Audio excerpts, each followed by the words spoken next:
Graffiti Living, Right to Live, Live to Write by James Garside. I get a lot of people visiting my blog in search of graffiti, but it's really about writing. Serves me right for calling it Graffiti Living. So here are some notes on what I mean by graffiti living, adapted from handouts I did for creative writing workshops that I ran and talks that I gave. Graffiti living is an approach to writing. It encompasses a lot of different writing techniques and exercises, but in general, it's about enabling your creativity, learning to trust your own process, and writing like a lunatic. There are two main elements of graffiti living: right to live, which is whatever your personal ideal is for writing, be that earning a living, self-expression, or just your way of being in the world, and live to write, which is how you get there. If you want to write to live, you have to live to write. That's what graffiti living is all about. Right to live. I started writing because I did not want to die having done nothing with my life. Hubert Selby Jr. Why are we writers? Why are we here? What does right to live mean to you? The most obvious thing is getting published and writing to make a living. That's the ideal. But most writers never achieve this, and only about 1% manage to live solely from writing. It doesn't mean we shouldn't dream about this, just that we should admit this and be willing to work very hard to get there. There are other things that right to live could mean. Hubert Selby Jr. said, "I started writing because I did not want to die having done nothing with my life." That's very honest. If you truly want to write to live, whatever that personal dream or goal might be, you have to focus on that. Be very honest with yourself about it. When you focus on what you truly want, you set the wheels in motion that will make it happen. You still have a lot of work to do, but this will get you going in the right direction. Focus on the goal. Never be bullied into silence. Never allow yourself to be made a victim. Accept no one's definition of your life, but define yourself. Harvey Fierstein. Close your eyes. I know you can't read this with your eyes closed, but bear with me. Visualize what you really want from your life as a writer. It doesn't have to be the usual stuff you say about why you want to be a writer. Focus on what you really want. Imagine your perfect life as a writer, the perfect situation. Where are you? What are you doing? What does it feel like to be there?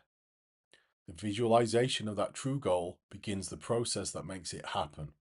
Explore your deepest desires, fantasies, and motives. Focus more and more on what you would like to happen in a perfect world, a perfect situation, taking away all restrictions and practical considerations. Forget about what you've been told is reasonable to expect in your situation. Admit to yourself what you really want. Open your eyes and write down what you saw, your personal vision. Don't share it with anyone, it's a secret. This is what right to live means for you. And you weren't given the ability to picture this, to want this, without being given the ability to make it true. You still have to write though. If you want to write to live, you have to live to write. So let's go for it. You've got 30 seconds. Start writing.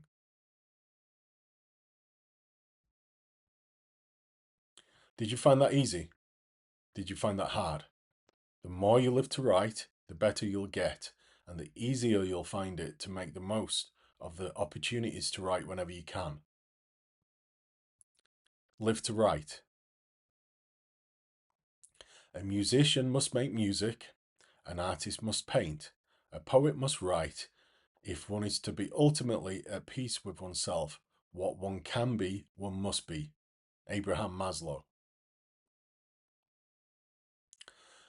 Dorothea Brand said that to move forward with your writing, you must first overcome 3 obstacles: lack of time, money, and fear. We do that by living to write. So how can we live to write?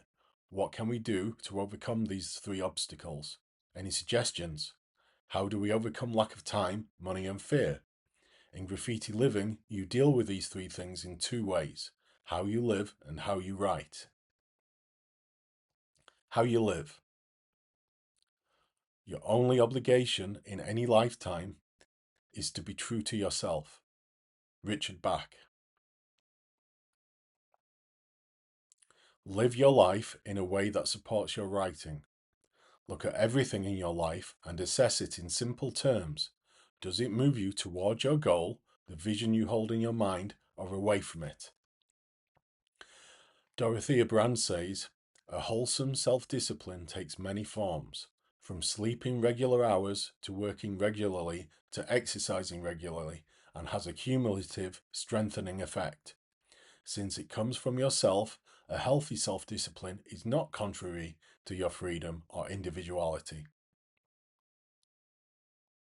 Look at everything: how you eat, sleep, think, every moment of your day. I'm not saying you have to eat your breakfast in a poetic manner, handheld to your head, crying into your cornflakes, but look at, are you eating healthily? Are you exercising? Are you taking care of yourself? And remind yourself that you do this because you want to be a writer. See everything you do in terms of your writing. The Japanese novelist and short story writer Haruki Murakami runs marathons and sees the process as being similar to writing a novel. He runs marathons so that he has the energy and stamina to write novels. You don't have to run marathons, but it's a brilliant example of living to write. Lack of time and money. Think about it. We are always told that time is money, but time is the only thing that once you have spent it, you can't make more of. So be conscious of how you spend time and check that you are spending as much as you can on your writing.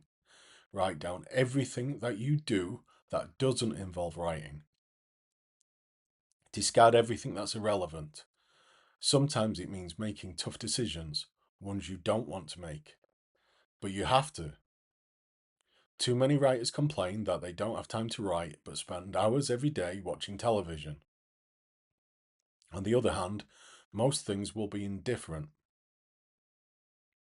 Things you cannot change, but that neither move you towards or away from your goal. Change that.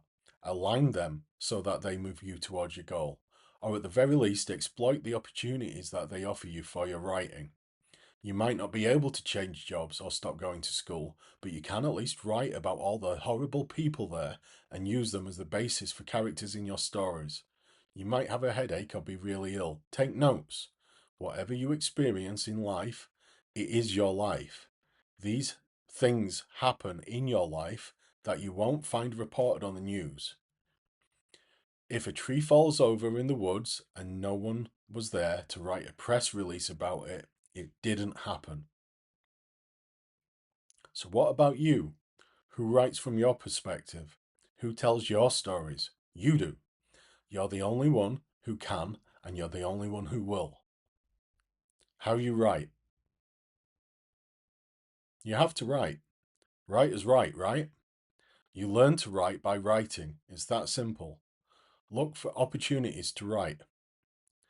Dorothea Brand's Becoming a Writer is excellent on this.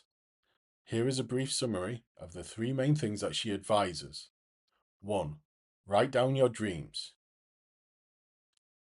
Keep a dream journal. Sleep with it. No girlfriend that I've ever had has been too keen on the idea of me sleeping with a notebook, so by all means keep it by the bed or under it, but get used to waking up and going to it with whatever you have. Write down your dreams. Forget about trying to write them accurately, just try to write them as little stories. 2. Wake to write. Wake up and before you do anything else, write something, even if it is only for 5 minutes. Get up early if you have to, but make sure that you do it. 3. Write by appointment. Set a time during the day when you will write, and no matter what happens, you must make that appointment and write for half an hour. If you're in a meeting, excuse yourself and write in the toilet. If with your friends, turn one of them round and rest on them whilst you write. Whatever. Just make sure that you write when the agreed time comes. Overcome fear. First thought, best thought. Allen Ginsberg. You are a genius all of the time. Jack Kerouac. The first draft of everything is shit. Ernest Hemingway. You have to overcome the biggest stumbling block to being a writer. Not your homework, not your chores, not your responsibilities. You, or more accurately, your fear. The three above writers have three different attitudes about writing. Take all of them on board when you write. Split yourself into two people. If you already have split personalities, then give them jobs to do. The one who writes and the one who edits. When writing, write. Quantity first, quality later. Send your inner editor out of the room. Write as though it is impossible to fail. If you don't believe it, give yourself permission to write as though it is true for the next minute, 5 minutes, half an hour, whatever. Suspend your fear and disbelief for that time. Just write words as they come out. Don't stop, don't worry, don't think. Just write. It doesn't matter what, just write. It's better than nothing. It's better than just sitting there with your thoughts. Just write. Don't even look once you've done to see what you have written. Just write and put it aside. Go about your day. You have written these pages as safe. Go about your day then with the knowledge that you have written something. Cluster and write. Cluster and write. A brilliant technique is to brainstorm or cluster and then write. Clustering is basically a brainstorming technique for writers. You do it just to get your brain working and keep your hands connected to your thoughts. Keep the lines of communication open. For information on this, check out Writing the Natural Way by Gabrielle Rico and any of the books on brainstorming by Tony Buzan. Keep your inner editor happy. Give your inner editor something to do other than pick away at you whilst you are writing. Negotiate times when you will sit down to edit and times when it will just shut up and let you get on with it. Ask it to be the project manager for your writing and to organize your life and writing projects for you. Write and review. Aside from your morning writes, which only have to be short, try and arrange to sit down with yourself and write part of your novel. Write with a view to just getting the words out for that bit, and know that you will plan with yourself and negotiate with your inner editor to book an appointment later to come back and do something with it. You're striving for balance, yin and yang, each has a seed of the other in it. Times when you just write and times when you review what you have written. What is your textual preference?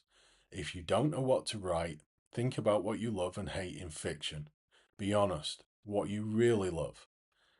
Then that is a rough guide to what you veer towards. Also look at your morning pages. What form they take. What are you naturally inclined towards? You will be naturally inclined towards certain things, attracted by certain types of stories. That doesn't mean you can't or shouldn't experiment and try other things. Do so by all means.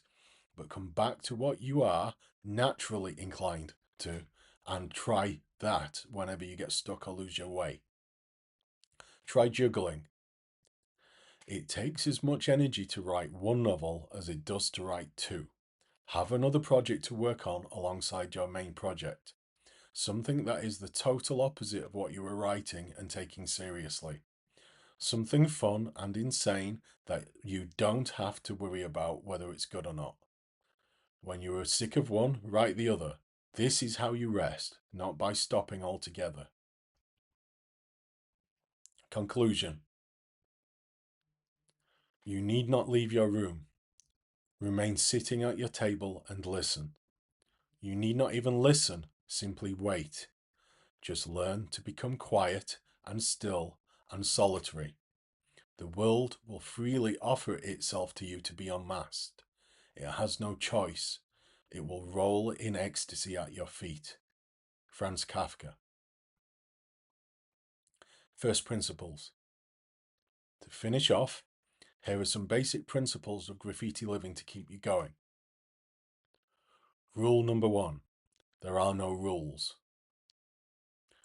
Rule number 2. If you are still looking for rules, go back and read rule number 1. You learn to write by writing. Writers write, right? Focus on what you really want as a writer, and you will find yourself subconsciously making decisions that move you towards that goal. Live in a way that supports your writing. Write in a way that supports your writing. Don't confuse writing with editing. Where there's a word, there's a way. Whatever works, works. It doesn't have to mean, it just have to feel. If in doubt, write it out. Risk everything. Write what you were afraid to write. Write what you were afraid to let people read. The more you write, the more you're right. Quantity first, quality later. You can't edit a blank page. You already have all the resources that you need. If you throw enough shit against a wall, eventually some of it will stick. Why are you still reading this? Get back to writing.